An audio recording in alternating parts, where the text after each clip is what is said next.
Hello everyone, कैसे आप सभी लोग। मेरा नाम लकी खंडेलवाल है। आज मैं आप सभी लोगों के साथ हैंडले पासपोर्ट इंडेक्स 2021 को डिस्कस करूंगा कि इसमें इंडिया की क्या रैंक है, जो हमारे पड़ोसी देश हैं उनकी क्या रैंक है, टॉप पर कौन है और उसके क्या कारण हैं। ठीक है। अब अगर हम देखें कि जो हैंडले पासपोर्ट इंडेक्स हैं, इसमें जो टॉप की कंट्रीज़ हैं वो हैं जापान, जो कि नंबर 1 पे है, सिंगापुर नंबर 2 पे है और नंबर 3 पे जॉइंटली है साउथ कोरिया और जर्मनी। अब इसका आप पता कैसे करते हैं कि नंबर 1 पे कौन सी कंट्री है।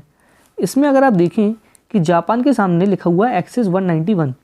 अब इस एक्सेस का मतलब ये होता है कि अगर आपके पास जापान का पासपोर्ट है तो आप 191 कंट्रीज़ में बिना वीज़ा के ट्रैवल कर सकते हैं। अब इसका मतलब ये होता है कि या तो आप वीज़ा फ्री एक्सेस होगा आपका, या फिर आपको वीज़ा ऑन अराइवल मिलेगा। मतलब अगर आप उस कंट्री में प्रवेश करते हैं तो आपको एयरपोर्ट पर ही आपकी वीज़ा की लाइन अलग से होगी और वहाँ पर आपको वीज़ा मिल जाएगा। अब अगर आप देखें कि जो आपका हैंडले पासपोर्ट इंडेक्स होता है, ये पब्लिश किया जाता है इंटरनेशनल एयर ट्रांसपोर्ट एसोसिएशन द्वारा, जिसके जो हेडक्वार्टर्स हैं वो है मॉन्ट्रियल कनाडा में, और इसका जो एस्टैब्लिशमेंट हुआ था वो हुआ था 15 अप्रैल 1945 हवाना, क्यूबा में। अब इसमें अगर हम इंडिया की रैंक देखें तो हैंडले पासपोर्ट इंडेक्स में इंडिया की रैंक लास्ट ईयर 84 थी, जो कि अब गिरकर 85 हो चुकी है। और इसमें कंट्रीज़ की लिस्ट अगर आप देखें तो वो है 58। मतलब अगर आपके पास इंडिया का पासपोर्ट है तो आप 58 कंट्रीज़ में बिना वीज़ा के ट्रैवल कर सकते हैं। अब अगर हम इसमें हिस्ट्री देखें तो इंडिया की रैंक 2006 में थी 71, जो कि आपकी 2010 में गिरकर आई 82, और जो कि है अभी तक के 2021 में आ गई 85 नंबर पर। मतलब हम पहले 71 नंबर पर थे, अब हम गिरकर 85 नंबर तक पहुंच चुके हैं। अब अगर हम लिस्ट देखें तो ये हैं आपकी एशिया की कुछ कंट्रीज़ जो कि इंडिया को यहाँ पर बिना वीज़ा के अराइवल देते हैं, जो कि है Bhutan, Cambodia, Indonesia, Laos, Macau, Maldives, ये सब।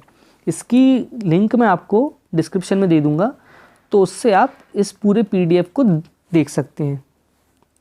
अब नेक्स्ट अगर आप देखें तो जो हमारे सबसे जो हम विकसित देश मानते हैं, जो कि UK और US, उसकी इसमें प्लेस है 7 नंबर पर।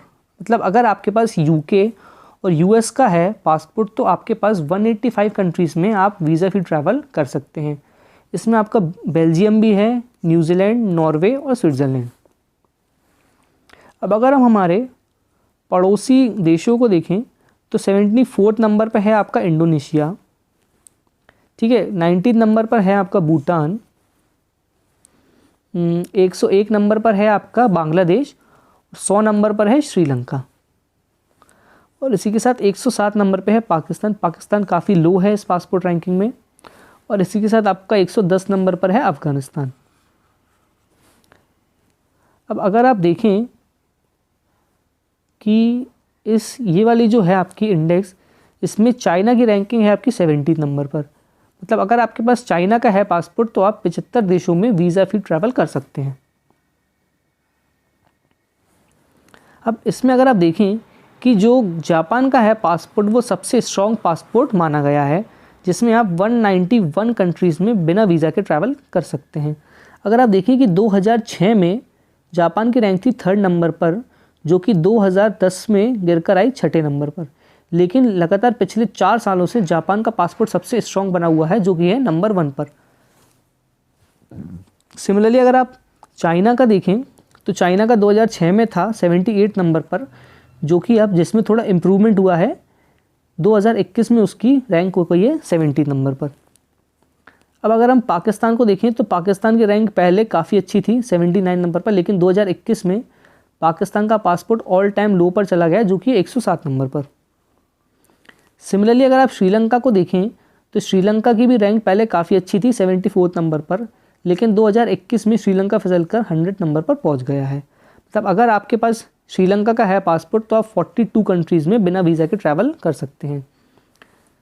नेक्स्ट अगर आप देखें अफ़गानिस्तान, तो अफ़गानिस्तान की रैंक 2006 में ठीक ठाक थी 83, लेकिन 2001 में वो 110 नंबर तक पहुंच गया है। और अगर आप भूटान को देखें तो भूटान में इतना कुछ इम्प्रूवमेंट नहीं आया है। 2006 में 77 नंबर पर थी और 2021 में ये 19 नंबर पर पहुंच गई है। अब ये जो हैं हमारे पड़ोसी देश, इनकी आपको रैंकिंग याद रखना बहुत ज़रूरी है, क्योंकि हेनले पासपोर्ट इंडेक्स काफ़ी इम्पोर्टेंट होता है। और इसी के साथ आपको इंडिया की रैंकिंग याद रखना बहुत ज़रूरी है। और इसमें आपको इसी के साथ इसके जो हेडक्वार्टर्स हैं वो याद आपको रखना बहुत ज़रूरी है, क्योंकि ये एसएससी सीजीएल में डायरेक्टली पूछे जाते हैं जीएस सेक्शन में। आई होप ये वीडियो अच्छा लगा हो आपको। प्लीज़ लाइक करें, कमेंट करें, please subscribe to this channel. Thank you very much.